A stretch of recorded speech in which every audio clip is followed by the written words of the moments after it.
माँ मुझे चाचा के घर ना जाने देती, कहती कि वे नेक नहीं हैं। मेरी उम्र 14 साल थी। चाचा जब भी मुझे बाहर कहीं देखती तो चॉकलेट ज़रूर खिलाते। मुझे चाचा बहुत अच्छे लगते थे और माँ पर गुस्सा आता था। अब मैं जब भी सब्ज़ी लेने चाहती तो आधा घंटा चाचा के घर खेल कूद कर आती। लेकिन कुछ दिनों से चाचा मुझे अपने पास बुलाकर रस से भरा माल्टा खिलाते थे, जिसे खाते ही सुकून की नींद सो जाती और 1 घंटे बाद जब उठती तो सब्ज़ी लेकर घर चली जाती। मुझे अपने जिस्म में बदलाव महसूस हो रहा था। मुझे माँ की बात अब सही लग रही थी और चाचा पर शक हो रहा था। मैंने अगले दिन माल्टा खाने की बजाय चाचा की नज़र से बचाकर दीवार की दूसरी तरफ फेंक दिया और खुद लेट गई। अभी 5 मिनट ही गुजरे थे कि कयामत टूट पड़ी। तो फिर चाचा ने मेरा नाम आयशा है, मेरी कोई बहन या भाई नहीं था। मैं इकलौती थी, इसलिए बहुत ज़्यादा लाडली थी और बहुत ज़्यादा खूबसूरत थी। मेरी उम्र सिर्फ 14 साल थी। मेरी माँ पूरे दिन घर में गुस्सा करती रहती। मेरे पापा ने उनको जॉइंट फैमिली से निकाल लिया। हमें अलग हुए 10 साल हो चुके थे, लेकिन अभी तक भी माँ वहाँ के गुजारे 5 साल नहीं भूलती थी। माँ पापा के सारे रिश्तेदारों से बहुत ज़्यादा नफरत करती थी। कहती थी कि बहुत ही बुरे लोग हैं। मेरे चाचा का घर दूसरी गली में था, लेकिन मेरी माँ कभी भी मुझे वहाँ जाने नहीं देती। उनकी एक बेटी थी जिससे मेरी बहुत दोस्ती थी, लेकिन माँ ने मुझे सख्ती से मना किया था कि तुम वहाँ पर बिल्कुल नहीं जाओगी। एक दिन मैंने पूछ लिया, क्योंकि अब मैं कोई बच्ची तो नहीं थी, तो कहने लगी तुम्हारे चाचा नेक इंसान नहीं हैं, बड़ा ही बदकिरदार इंसान है। पता नहीं बड़ों को भी पता होगा ऐसी बातों का, लेकिन अगर कोई बड़ा भी हो तो अपने भाई के बच्चों के लिए या कोई बहन अपनी बहन के बच्चों के लिए तो पूरी नहीं होती। बच्चों के साथ तो लोग अपनी दुश्मनी निकालते हैं, और जो बच्चों के साथ दुश्मनी निकालते हैं वे तो इंसान भी नहीं होते। इतनी बात का तो मुझे पता था। पापा का काम ऐसा था कि वे भी वक्त पर घर पर नहीं आते थे। रेलवे स्टेशन पर काम करते थे, इसलिए उन्होंने सुबह में जल्दी जाना होता था और रात को देर से आते थे। घर के सारी रोज़ की सब्ज़ी लाना मेरा काम था। पहले मैं छोटी थी तो जाती थी, कोई मसला नहीं होता था, लेकिन अब पापा कहते थे कि ये बड़ी हो गई है, उसको नहीं भेजा करो। लेकिन माँ कहती थी कि 1000 काम है मेरे सर पर, मैं नहीं जा सकती हूँ। ये काम कर लेगी तो कुछ नहीं होगा, बुर्का पहन कर चली जाया करेगी। बुर्का तो मैंने अभी तक पहनना नहीं था, लेकिन मैं चादर ओढ़ कर जाया करती थी। रास्ते में कभी मुझे चाचा मिल जाते थे, इतने प्यार से मुझे बुलाते थे, कहते थे मेरी गुड़िया, मेरी शहज़ादी, कैसी हो तुम, और मेरे साथ ही दुकान तक भी चलते थे। दुकान वाले को कहते थे इससे पैसे ना लेना, और मुझे एक चॉकलेट ज़रूर देते थे। चाचा मामू के तो बड़े प्यारे रिश्ते होते हैं, बाप की जगह होते हैं ये लोग, लेकिन फिर भी माँ कहती थी कि उनसे दूर रहा करो। पर चाचू कहते थे घर पर आलिया भी तुम्हें याद कर रही थी, लेकिन कोई ना कोई बहाना कर देती थी, क्योंकि मुझे माँ ने सख्ती से मना किया हुआ था। मुझे तो चाचा को देखकर ऐसा बिल्कुल नहीं लगता था कि वे बुरे इंसान हैं। वे मुझसे इतनी ज़्यादा मोहब्बत करते थे, मेरे हिस्से के पैसे भी देते थे और मुझे कोई ना कोई चीज़ ज़रूर देते थे, जबकि मेरी अपनी माँ मुझे सीधे मुंह बोलती भी नहीं थी। पता नहीं उनको किस बात पर इतना गुस्सा आता था। मुझे मेरे चाचा कहीं ना कहीं मिल ही जाते, और उनका एक बड़ा बेटा था, घर को वही चलाता था, और वे अपना काम क्या करते थे, कभी कभी घर पर ही होते थे। उनका एक छोटा बेटा भी था जिसकी उम्र मेरी बराबर थी। हम बचपन में एक साथ खेलते थे, लेकिन अब माँ कहती थी कि तुमने उसको देखकर भी बात नहीं करनी, क्योंकि अब तुम लोग जवान हो गए हो। मुझे माँ पर गुस्सा आता। एक तो वो मुझे कहीं जाने नहीं देती, मेरी कोई सहेली भी नहीं थी, और अपने रिश्तेदारों से भी मिलने नहीं देती थी। उनका झगड़ा मेरे चाचा और चाचू के साथ था, तो उसमें मेरा क्या कसूर था। इतनी शर्मिंदगी होती मुझे जब चाचू बार बार कहते कि बेटा घर आ जाओ, घर आ जाओ, और मैं कोई ना कोई बहाना बना देती। वह भी सोचते होंगे कि ये खुद ही नहीं आती, इसलिए मैंने सोच लिया कि मैं अपने चाचू के घर ज़रूर जाया करूँगी।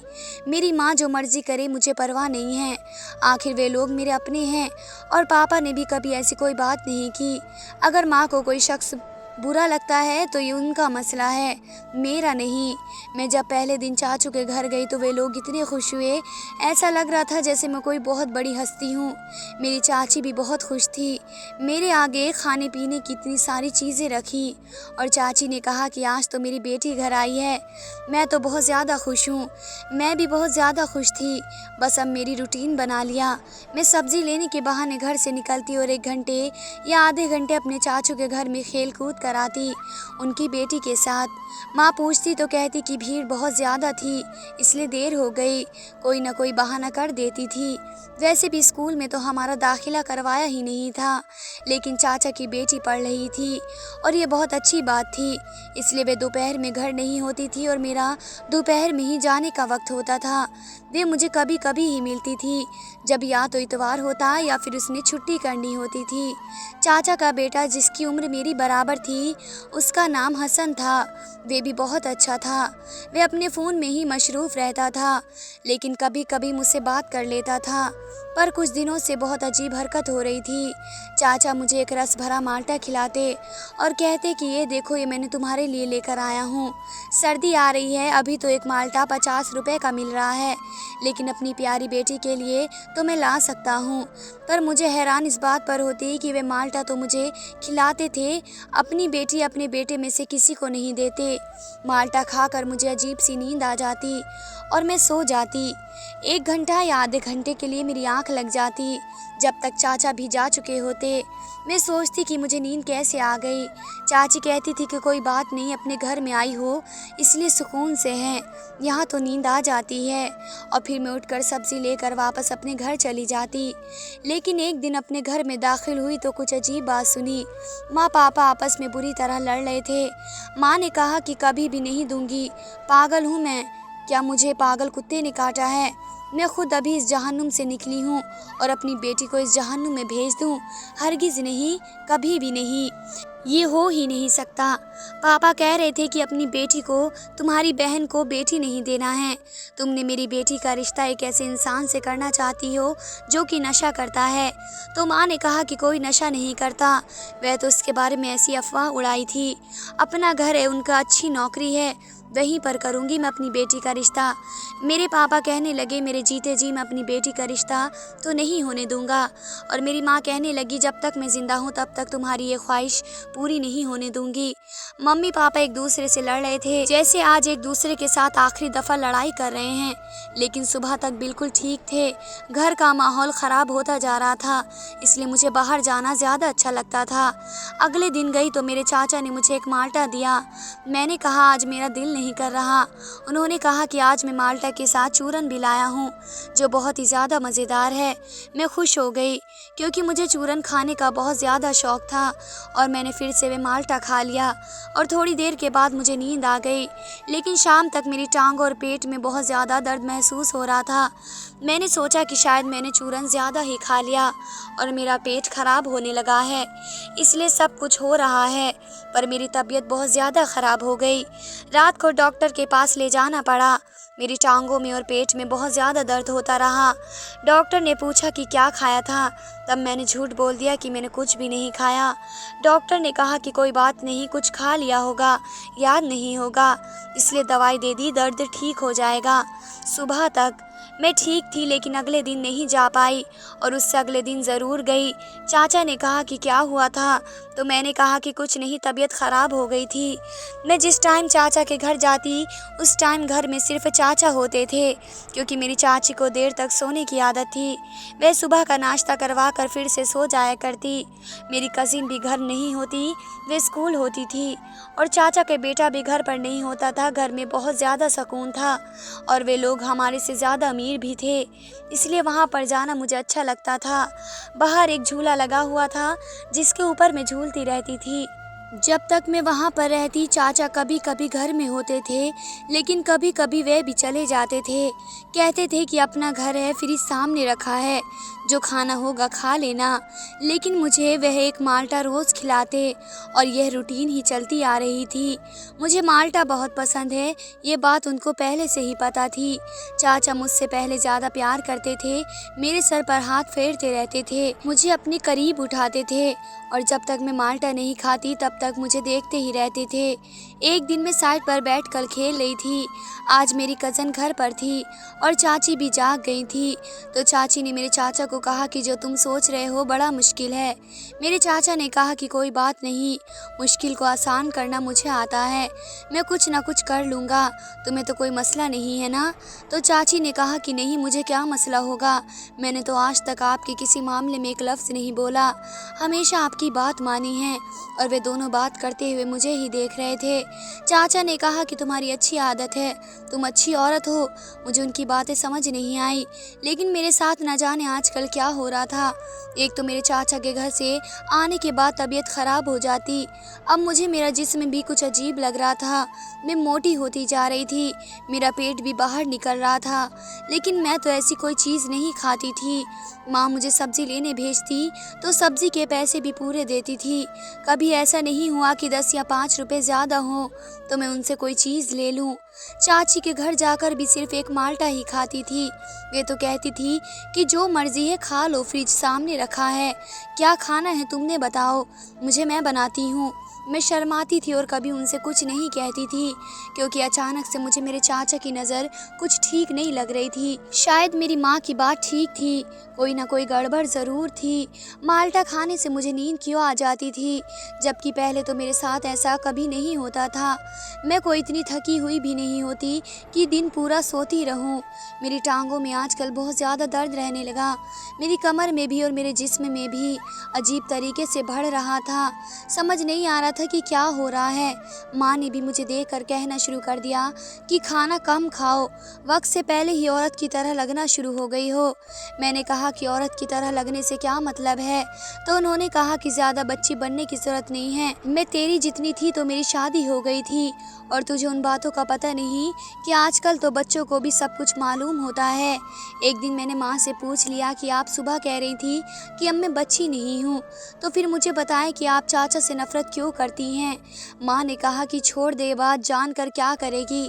मैंने कहा मुझे जानना है, आप मुझे ज़रूर बताएं। तो माँ ने मुझे कहा कि जब मैं शादी होकर आई थी तो तुम्हारे चाचा उस वक्त शादीशुदा नहीं थे, साल के बाद उसकी शादी हुई थी और ये अजीब और गरीब किस्म की हरकतें करता था। पहले तो हमें इस बारे में पता चला तो तुम्हारे पापा भी बहुत ज़्यादा गुस्से में थे और तुम्हारे पापा ने उसके मुंह पर थप्पड़ मारा था। तुम्हारे पापा ने कहा था कि दिल तो करता है कि अभी ये घर छोड़कर चला जाऊं, पर लेकिन तुम्हारे पापा के पास पैसे नहीं थे और इसके बाद भी हम 4 साल इसी घर में रहे थे, तब जाकर वहाँ से निकले। तुम्हारे पापा ने बाद में उसे माफ़ कर दिया, क्योंकि इसने बहुत दफ़ा माफ़ी मांगी, लेकिन मैंने आज तक माफ़ नहीं किया। मैंने कहा कि ऐसा क्या किया था उन्होंने, तो माँ ने कहा कि जब हमारी शादी हुई तो हम नए नए शादीशुदा थे, एक दूसरे के साथ कमरे में होते थे, हमारे हंसने की आवाज़ आती थी। शादीशुदा लोग ऐसे ही होते हैं, उनके लिए एक दूसरे की हर बात नहीं होती है और खूबसूरत लम्हे होते हैं। लेकिन तुम्हारा चाचा जो रात को छुपकर हमारे कमरे में झांका करता था, उसने एक जगह बनाई हुई थी जहाँ से मेरे सारे मंजर देखता। उस ज़माने में उसके हाथ में फ़ोन नहीं था, नहीं तो ये हमारी वीडियो बनाकर ही वायरल कर देता। मैंने अपने कानों को हाथ लगा लिया। माँ ने कहा कि अब तुझे समझ आई कि मैं क्यों उससे दूर रहने को कहती हूँ। सारी रात में सोचती रही, अगर कोई इंसान इतना गिरा हुआ हो सकता है कि अपने भाई और भाभी के साथ ऐसा करे, तो उनकी औलाद के साथ क्यों नहीं कुछ कर सकता। कोई ना कोई गड़बड़ ज़रूर है, मुझे उस घर में नहीं जाना चाहिए, लेकिन मुझे पता भी तो करना था कि मेरे साथ हुआ क्या है, कि मैं तो बिल्कुल भी पहले जैसी नहीं रही। ऐसा लगता था जैसे मैं बहुत दिनों से बीमार हूँ, और इसलिए मैंने सोच लिया था कि मुझे पता लगाना होगा। अगले दिन मैं चाचा के घर गई, मुझे माल्टा दिया। मेरी किस्मत अच्छी थी कि साथ ही उनका मोबाइल बज गया। वे फ़ोन लेकर एक तरफ चले गए और मैंने माल्टा दीवार से उछाल कर फेंक दिया और चाचू ने कहा कि खा लिया है। चाचा काफ़ी परेशान लग रहे थे, पता नहीं किससे बात कर रहे थे, शायद कोई डॉक्टर था। खैर उसके बाद मुझे नींद तो बिल्कुल नहीं आ रही थी, लेकिन मैंने सोने की एक्टिंग की और जाकर कमरे में सो गई। और 15 मिनट के बाद यहाँ पर कुछ ऐसा हुआ कि मैं हैरान रह गई। मेरे कमरे में कोई मौजूद था जो मेरे पैरों की तरफ बैठा था और उसने मेरा हाथ पकड़ रखा था। मैंने आंखें खोली तो ये देखकर पूरी तरह हैरान रह गई। वे कोई और नहीं बल्कि मेरे चाचा का बेटा हसन था। मेरा चीखना चिल्लाना शुरू कर दिया। मेरे चाचा वहाँ पर आए और मेरी चाची भी। उन्होंने कहा कि तू यहाँ क्या कर रहा है उसके कमरे में, और ये क्या हो रहा है। यहाँ पर चाचा ने जब मंजर देखा तो वे समझ गए कि क्या गड़बड़ हो रही है। फिर चाचा ने अपने बेटे को गर्दन से पकड़ लिया और कहा, तू यहाँ पर क्या कर रहा है? तुझे पता है कि ये लड़की यहाँ पर सोती है? तेरे अकेले में इस कमरे में यहाँ क्या काम है? और तुमने दरवाज़ा क्यों बंद किया था? ये घबरा गया। उसको ना कोई बात आ रही थी ना जा रही थी। उसकी शक्ल से लग रहा था कि उसकी नीयत ठीक नहीं थी। मैंने रोना शुरू कर दिया। चाचा ने मुझे गले से लगाया। मैंने चाची को सब कुछ बता दिया कि मेरे साथ आजकल ये सब कुछ हो रहा है। मैं बीमार रहने लगी हूँ। चाचा का कहना था कि मैं भी इस बात पर हैरान था कि मैं तुम्हें माल्टा खिलाता हूँ तो तुम्हें नींद क्यों आ जाती है। आज भी डॉक्टर से फ़ोन करके ये पूछ रहा था कि माल्टे में कोई मसला तो नहीं आया, लेकिन वे ये माल्टा हम सब घर वाले भी खा रहे थे, हमें तो कभी कुछ नहीं हुआ। तो उसने अपना मुंह खोला और कहा कि माल्टे के अंदर नींद का इंजेक्शन डाल देता था क्योंकि ये मुझे बहुत अच्छी लगती है। और इसके बाद उसकी ज़ुबान तो रुक गई, लेकिन बाकी कहानी सारे खुद ही समझ गए। चाचा ने उसे थप्पड़ मारना शुरू कर दिया। यहाँ पर मेरे चाचा की गलती नहीं थी बल्कि उनके बेटे की थी। चाचा ने कहा कि कमबख्त इंसान, तेरे लिए ही तो मैं इसका रिश्ता मांग रहा था और तूने इसके साथ ये सब कुछ कर डाला। मैं तुझे जान से मार डालूंगा। जब मेरी चाची ने देखा तो बेटे को ज़्यादा ही मार रहे हैं तो उन्होंने उसे रोका। शाम को मेरे पापा को भी बुला लिया गया और माँ को भी। सारी बात बता दी गई। पापा और चाचा में लड़ाई हो गई। बहुत बड़ा तमाशा बन गया। उन्होंने कहा कि तूने पहले मेरी बीवी पर नज़र रखी, अब तेरे बेटे ने मेरी बेटी के साथ ये सब कुछ किया है। मैं तुम लोगों पर केस करवाऊंगा। लेकिन फिर इस मसले में हमारे ख़ानदान के इकलौते बुजुर्ग जो कि मेरे दादा के भाई थे और हम उनके भी दादा ही कहते थे, वे इस मसले में पड़ गए और उन्होंने दोनों को समझाया कि घर की बात घर में रहने दो, कोर्ट कचहरी तक ना जाओ, हर यही है कि उन दोनों की शादी कर दो। मेरे पापा कहते थे ऐसे इंसान से मैं अपनी बेटी की शादी करूं जो मेरी बेटी की इज्जत लूटता रहे, लेकिन मैं बार बार माफ़िया मांग रहा था और कह रहा था कि ऐसा कुछ नहीं होगा। फिर मेरे पापा ने कुछ शर्त रखी। पापा ने कहा कि अपने बेटे को यहाँ से दूर भेज दो, उसको इस काबिल बनाओ मैं उसको अपनी बेटी दे सकूं। उसके पास अच्छी नौकरी होनी चाहिए और उसके रवैये में भी अगर मुझे बदलाव नज़र नहीं आया तो मैं अपनी बेटी का रिश्ता नहीं दूंगा। मैं खुद बहुत ज़्यादा परेशान थी, बहुत ज़्यादा तकलीफ़ में थी। मेरी माँ भी बहुत ज़्यादा परेशान थी। मैं कुछ नहीं बोल रही थी। मेरे सामने इस तरह की बात कोई भी नहीं कर रहा था क्योंकि सबको पता था कि मैं पहले ही मेरे हालात कुछ ठीक नहीं हैं। मेरा निकाह मेरे कज़िन के साथ करवा दिया गया क्योंकि अभी जो उसके मेरे साथ किया था उसका कोई और नतीजा भी निकल सकता था, लेकिन ऐसा कुछ नहीं हुआ। मैं प्रेग्नेंट नहीं हुई और अब हम दोनों पति पत्नी थे। मैं तो उसकी शक्ल भी देखना नहीं चाहती थी। चाचा ने उसे पढ़ने के लिए दूसरे शहर भेज दिया। वह अकेला रहा।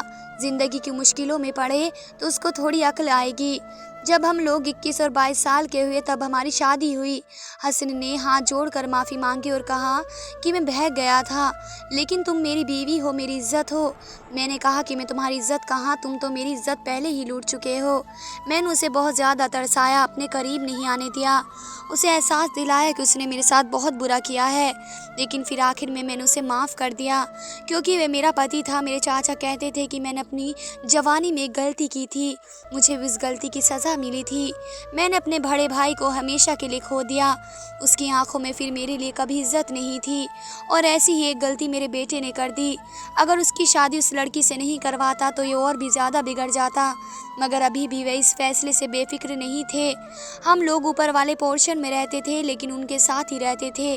चाचा कहते थे अगर ये कोई भी गलती करे मुझे फ़ौरन बताना, मैं उसका बाप नहीं हूँ, मैं तुम्हारा बाप हूँ, मैं तुम्हारा साथ दूंगा। मैंने हसन को माफ़ कर दिया और चाचा को कहा कि मेरे दिल में कोई खलल नहीं है, लेकिन वे बहुत डरते हैं। वे कहता है कि मेरा किया हुआ कहीं मेरे सामने ना जाए क्योंकि हसन की भी एक बहन थी जिसकी अब शादी करना चाहते थे। मैंने कहा कि मैंने तो कभी किसी को भी बद्दुआएं नहीं दी हैं, बाकी ऊपर वाला खैर करेगा। आप लोगों को क्या लगता है कि फ़ैसला ठीक है? जिस इंसान ने मेरी इज्जत लूटी उसी इंसान के साथ मेरी शादी करवा दी गई। क्या इस तरह के फ़ैसले ठीक होते हैं? क्या इस तरह लड़कियों के साथ बड़ा जुल्म नहीं होता कि वे ऐसे शख्स से उनकी शादी करवा दी जाती है जिसके लिए उनके दिल में इज्जत नहीं होती? या फिर अगर कोई दिल से शर्मिंदा और नादान हो तो उसे माफ़ कर देना चाहिए और दोबारा उस चीज़ का जिक्र उसके सामने नहीं करना चाहिए। आप बताएं क्या ये फ़ैसला सही था या गलत? धन्यवाद दोस्तों।